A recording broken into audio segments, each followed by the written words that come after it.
মারবো একদিন, বেতন বন্ধ হয়ে যাবে 365 দিন।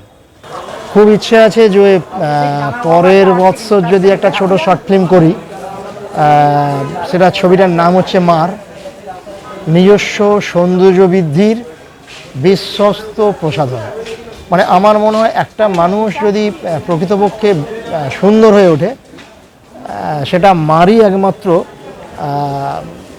বিশ্বস্ত মেকওভার। মানে বিশ্বস্ত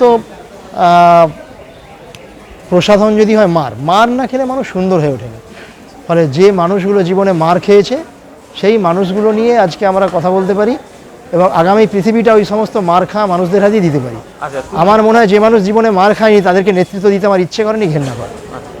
জীবনের প্রতিটা সেকেন্ডে প্রতিটা মুহূর্তে যারা অবস্ট্রাকশনকে মারিয়েছে, লড়াই করেছে, রক্ত দিয়েছে, তাহাদের প্রতি আমি দায়বদ্ধ এবং কৃতজ্ঞ।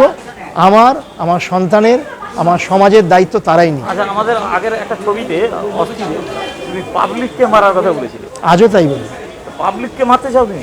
আজও তাই। পাবলিক মানেই আমার কাছে পচা। সেটা অতদিন আগে অস্থির ছবিতে ওই কথাটা ডায়লগ হিসেবে ছিল, এখনও আমার কাছে তাই মনে হয়, পাবলিক মানে পচা। আমরা যে ব্যবস্থার মধ্যে আছি, যে রাষ্ট্রীয় এবং মানে সংসদীয় পরিকাঠামো বা সিস্টেমের মধ্যে আছি, সেখানে তো পাবলিক জনাদেশ কথাটা বলা হয়। গণতন্ত্র জিনিসটা হচ্ছে একটা সাইনবোর্ড। এন্টার রাষ্ট্রীয় ব্যবস্থা একটা ফ্যাসিজমের ওপর রান করছে এবং এই ফ্যাসিজমটাকে বাঁচিয়ে রেখেছে আমাদের পচা পাবলিক। তো এই পচা পাবলিক মার খেতে খেতে খেতে খেতে যেদিন বিশুদ্ধ পাবলিক হয়ে উঠবে, সেদিন আমাদের গোটা রাষ্ট্রীয় কাঠামোটা যদি আস্তে আস্তে বদলের দিকে হাঁটে, সেটা ভাবতে ভাবতে হয়তো আমার জীবন, তোমার জীবন, তার বাচ্চার জীবন, তার নাতিপুতির জীবন কেটে যাবে। 200 বছর 500 বছর কেটে যাবে, তাতে কি যায় আসে? তুমি যদি ভেবে ফেলো আজকে আমি ভাববো কালকে পৃথিবীটা পাল্টে যাবে, তুমি হতাশ হবে। এবং আমি, তুমি, কম বেশি আমরা সবাই হতাশ, কিন্তু রাষ্ট্র বদলে যাবে, বদলায়নি বলে হতাশ, এমন জায়গা থেকে আমি হতাশ না। আচ্ছা, এই যে বাংলাদেশে পাবলিকই তো একটা উল্টে দিল একটা স্বৈরাচারী শাসককে, এত বড় একটা মানে কি বলবো, একটা ওলট পালট ঘটিয়ে দিল। পাবলিকের ক্ষমতা নেই বলছো? বাঘের বদলে কুমির এলো। মানে কুমির যদি আমাদের জন্য ডেঞ্জার হয়, তাহলে বাঘ কম ডেঞ্জার নয়। মানে এটা হয়ে গেল। বাংলাদেশ কেন, সারা পৃথিবীতে যদি কখনো কখনো এরকম বিচ্ছিন্ন কিছু হয়, সেটা এর বেশি কিছু হবে, এটাই হবে। পাবলিক যা যা করবে সেটা হচ্ছে একটা রাক্ষসের হাত থেকে আর একটা রাক্ষসের হাতে। জাতীয় আন্দোলনটা, যারা জাতীয় আন্দোলনে প্রাণ দিয়েছে, তাদের উদ্দেশ্য, তাদের ভাবনা, তাদের আত্মত্যাগ, সেটাকে আমরা প্রতিদিন সকাল থেকে রাত্রি পর্যন্ত অসম্মান এবং অবমাননা করছি। ফলে এ থেকে বোঝা যায় যে জাতীয় আন্দোলনটা আমাদের কাছে অভিশাপ হয়ে দাঁড়িয়েছে। আমরা মানুষ হতে পারিনি, আমাদের কাছে স্বাধীনতা দেওয়া হয়ে গেছে। আমরা সকাল থেকে সারাদিন যতবার শাহরুখ খান, সালমান খানকে স্মরণ করি, ভাবি, এবং আমার ঘর থেকে তোমার ঘর যেতে আসতে দুদিকে মদ খেয়ে মারা গেলেও সে শহীদ হয়ে যায়, মিছিল মিটিং করতে গিয়ে গুলি খেয়ে গেলে সে শহীদ হয়ে যায়।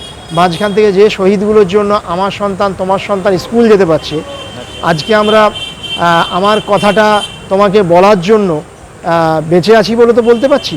এই বেঁচে আছি ফিজিক্যালি, এই উপলব্ধিটুকু যারা দিয়ে গেছে, যে অধিকারটুকু দিয়ে গেছে, তাদেরকে আমরা প্রতিদিন অসম্মান করছি। সেই ভগৎ সিং, সেই ক্ষুদিরাম, সেই বিনয় বাদল দীনেশ, সেই মাস্টারদা সূর্য সেন, এদেরকে প্রতিদিন অসম্মান করার নাম যদি স্বাধীনতা হয়, তাহলে স্বাধীনতা। প্রতিদিন ওদেরকে অসম্মান করে আমরা তাদের দেওয়া স্বাধীনতাটাকে নিয়ে পিকনিক করছি, পিকনিক। ফলে এই অপমান, এই অসম্মান থেকে ওই বড় মানুষগুলোকে বাঁচাতে হলে পাবলিক পারবে না। মার খেয়েছে যে মানুষগুলো, প্রতিদিন মার খাচ্ছে যে মানুষগুলো, আমি গতদিনও বলেছি, আমি অনুরোধ করব সেই সমস্ত কপাল ফাটা, হাত কাটা, রক্তাক্ত, ক্ষতাক্ত মানুষগুলো আসুন আমরা একসাথে বসি, আমরা বসি অন্তত। স্বাধীনতা যে কনসেপ্টটা আমরা মানে বহন করি, যেটা, তো সেটা কি অ্যাকচুয়ালি স্বাধীনতা? কি একটা প্রক্রিয়া? স্বাধীনতা বহুমাত্রিক একটা শব্দ।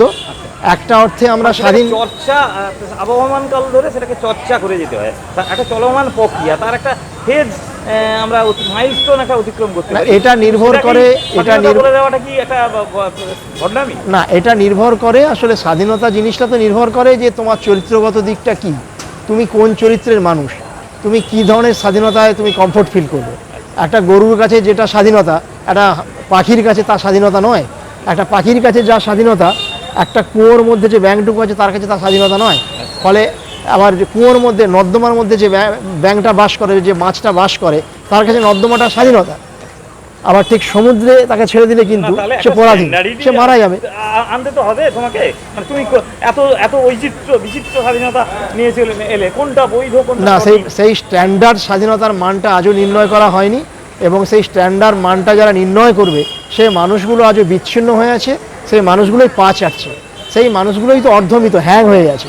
ফলে কারাই মান নির্ণয় করবে যে একটা মানে কি বলবো, সুন্দর মান্যতা আছে, যে স্বাধীনতা আমাকে সুন্দর করে তোলে, আমাকে বিকশিত করে তোলে, যে স্বাধীনতা আমি রিয়েলাইজ করার সঙ্গে সঙ্গে অনেক হয়ে যাব, এই স্বাধীনতাটাকে নির্ণয় করা, এই স্বাধীনতাটাকে আমার সামনে নিয়ে আসা, এবং যারা আমার কাছে নিয়ে আসবে, যারা আমাকে স্বাধীনতার আমার সঙ্গে প্র্যাকটিস করবে, সেই জোনটা ডার্ক হয়ে আছে, অথবা সেই জোনটা গ্রে হয়ে আছে।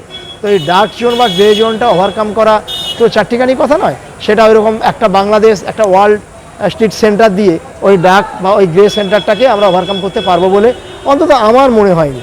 তো আমার মনে হয়েছে স্বাধীনতা আনতে হলে কিছু সংখ্যালঘু মানুষের দরকার, যারা সংখ্যায় ভীষণ মুষ্টিমেয়, ভীষণ অল্প স্বল্প, তাদেরকে ফিরে আসতে হবে এক জায়গায়। মানে চিন্তার দিক দিয়ে সংখ্যালঘু, একদম চিন্তা ভাবনার দিক থেকে, ক্রিয়েটিভিটির দিক থেকে ক্রিয়েটিভ মানুষ অলওয়েজ সংখ্যালঘু।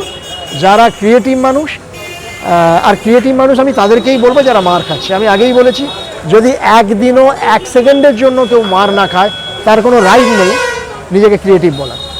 তো সেই সমস্ত ক্রিয়েটিভ মানুষগুলো ফলিত অর্থে আমার কাছে স্বাধীনতার রোল মডেল।